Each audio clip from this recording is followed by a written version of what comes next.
ఎండలు మండిపోతున్నాయి. Summer heat తో వడదెబ్బ మృతులు పెరుగుతున్నారు. రోడ్లపైకి వచ్చేందుకు జంకుతున్నారు పబ్లిక్. హెల్త్ ప్రాబ్లమ్స్ తో చిన్నారులు, వృద్ధులు హాస్పిటల్స్ లో చేరుతున్నారు. వేసవిలో ఇలాంటి పరిస్థితి నుంచి బయటపడాలంటే ఏం చేయాలి? సన్ స్ట్రోక్ నుంచి తప్పించుకోవడానికి ఎలాంటి జాగ్రత్తలు తీసుకోవాలి? Just watch.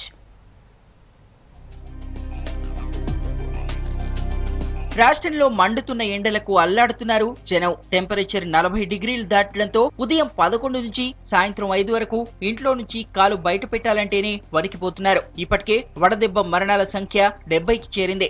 వేలాది మంది సన్ స్ట్రోక్ తో మంచాన పడ్డారు. దీంతో తలకు కర్చీఫ్, చేతిలో వాటర్ బాటిల్ లేకుండా బయటకు రాలేని పరిస్థితి ఏర్పడింది. ఎండలు చాలా తగులుతున్నాయి, మళ్ళీ ఎండకు తిరగట్లేదు. ఎండ మొత్తం చాలా వాటర్ గిన తాగితే గిన ఎక్కువ మళ్ళీ తాగాల్సిపిస్తుంది. ఎండ అయితే చాలా విచిత్రంగా ఉంది. ఈ ఇంకా ఎక్కువ ఉంది, ఇంకా వచ్చేగల్లా ఇంకా ఎంత వస్తుందో తెలియదు.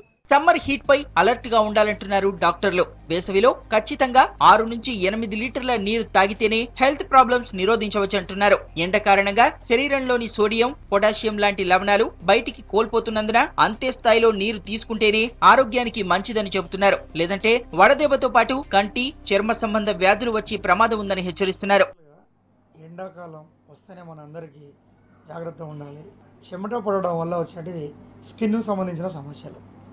స్కిన్ సమస్యలు ఒకటైతే ఇంకొకటి కళ్ళకు సంబంధించినటువంటి సమస్యలు. ఎండ తీవ్రత బాగుండటం వల్ల కంటిపై ప్రభావం చూసి కళ్ళకు కూడా ఇబ్బంది, కళ్ళకు సంబంధించినటువంటి ఇన్ఫెక్షన్స్ వచ్చే అవకాశాలు కూడా ఉంటాయి. ఈ సమస్యలో మనకు ప్రాబ్లమ్స్ డీహైడ్రేషన్ కావడం వల్ల, డీహైడ్రేషన్ అంటే మన శరీరంలో ఉన్నటువంటి నీటి శాతము తగ్గిపోవడం. ఎండాకాలంలో చెమట రూపంలో ఎక్కువ నీటి శాతం తగ్గిపోవడం వల్ల మన శరీరంలో నీళ్లు తగ్గుతాయి. దీన్ని డీహైడ్రేషన్ అని అంటాం జనరల్గా పరిభాషలో. ఎండాకాలంలో తినే ఆహార పదార్థాలపైన ప్రత్యేక శ్రద్ధ పెట్టాల్సిన అవసరం ఉందంటున్నారు డాక్టర్లు. ఫ్రై ఐటమ్స్ తగ్గించి లిక్విడ్ ఆహార పదార్థాలు, పళ్ళు, మజ్జిగ లాంటివి తీసుకోవడం మంచిదంటున్నారు. నాన్ వెజ్ తక్కువ తినడంతో పాటు మద్యానికి దూరంగా ఉండడం వల్ల డీహైడ్రేషన్ కు లోను కాకుండా ఉంటారని సూచిస్తున్నారు. మసాలా సంబంధించిన పదార్థాలు ఉంటాయో వాటిని తక్కువ వాడాలి.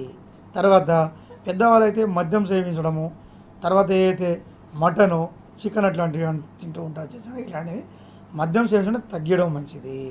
ఎందుకంటే మద్యం నుంచి డీహైడ్రేషన్ చేసి ఎక్కువ ఉంటాయి. తర్వాత ఏదైతే నాన్ వెజ్ అయితే ఉంటుందో వాటిని తక్కువ మోతాదులో తీసుకోవడం మంచిది. పర్టికులర్గా వేసవి కాలంలో జీవన శైలిలో, ఆహార అలవాట్లో మార్పులు తీసుకోవాల్సిన అవసరం ఎంతకైనా మనిషికి ఉంది. ఇది చాలా ఇంపార్టెంట్. వేసవిలో ప్రత్యేక జాగ్రత్తలు తీసుకోకుంటే అనారోగ్యం బారిన పడతారని హెచ్చరిస్తున్నారు డాక్టర్లు.